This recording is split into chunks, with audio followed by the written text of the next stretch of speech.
Kontribusi zakat dalam perekonomian.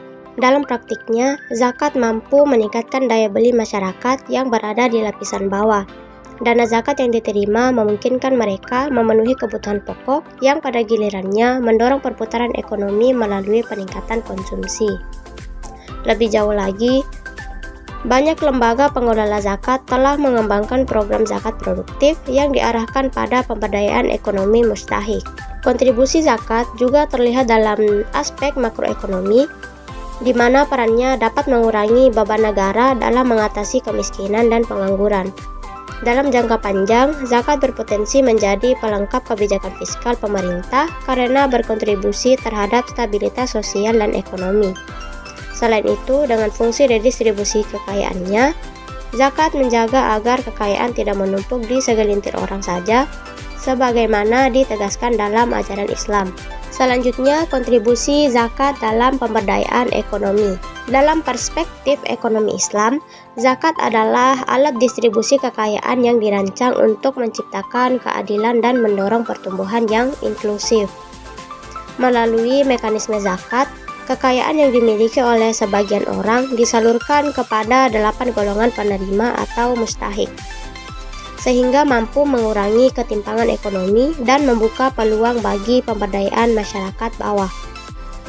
Salah satu bentuk nyata dari kontribusi zakat dalam pemberdayaan ekonomi adalah melalui program zakat produktif. Program ini tidak hanya menyalurkan zakat dalam bentuk konsumtif, tetapi juga diarahkan untuk meningkatkan kapasitas ekonomi mustahik melalui pemberian modal usaha, pelatihan kewirausahaan, pendampingan usaha mikro, dan penguatan akses pasar. Selanjutnya, kontribusi zakat dalam pengembangan industri halal dan lembaga keuangan syariah. Dalam pengembangan industri halal, zakat berperan sebagai sumber daya yang dapat mendorong tumbuhnya pelaku usaha baru di sektor halal seperti makanan dan minuman halal, fashion muslim, kosmetik halal, hingga pariwisata syariah. Dana zakat yang disalurkan dalam bentuk modal usaha, pelatihan keterampilan, dan pendampingan wirausaha telah membuka akses bagi mustahik untuk terlibat dalam kegiatan ekonomi real yang sesuai dengan prinsip syariah. Sementara itu, kontribusi zakat terhadap lembaga keuangan syariah juga signifikan. Pengelolaan zakat yang terintegrasi dengan lembaga keuangan syariah seperti bank syariah dan koperasi syariah mendorong terwujudnya inklusi keuangan di kalangan masyarakat berpenghasilan rendah. Melalui kolaborasi ini, zakat tidak hanya diberikan dalam bentuk bantuan, tetapi juga dikembangkan dalam skema pembiayaan mikro. Terakhir, peran zakat dalam pengentasan kemiskinan. Secara langsung, zakat berfungsi sebagai alat distribusi kekayaan yang bersifat sistematis, dengan menyalurkan sebagian harta orang-orang kaya kepada 8 golongan mustahik, yang sebagian besar adalah fakir dan miskin.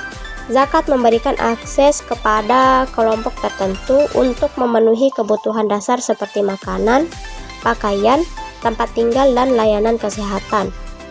Bantuan ini bersifat jangka pendek, namun sangat penting untuk mengangkat mereka dari kondisi kelaparan dan ketidakpastian ekonomi. Secara tidak langsung, zakat juga dapat digunakan sebagai instrumen pemberdayaan ketika dikelola secara produktif oleh lembaga amil zakat yang profesional. Zakat dapat diarahkan untuk menciptakan kemandirian ekonomi mustahik.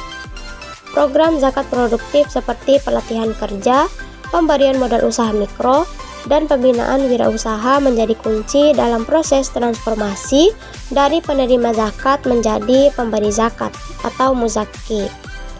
Pola ini menciptakan efek jangka panjang dalam memutus rantai kemiskinan.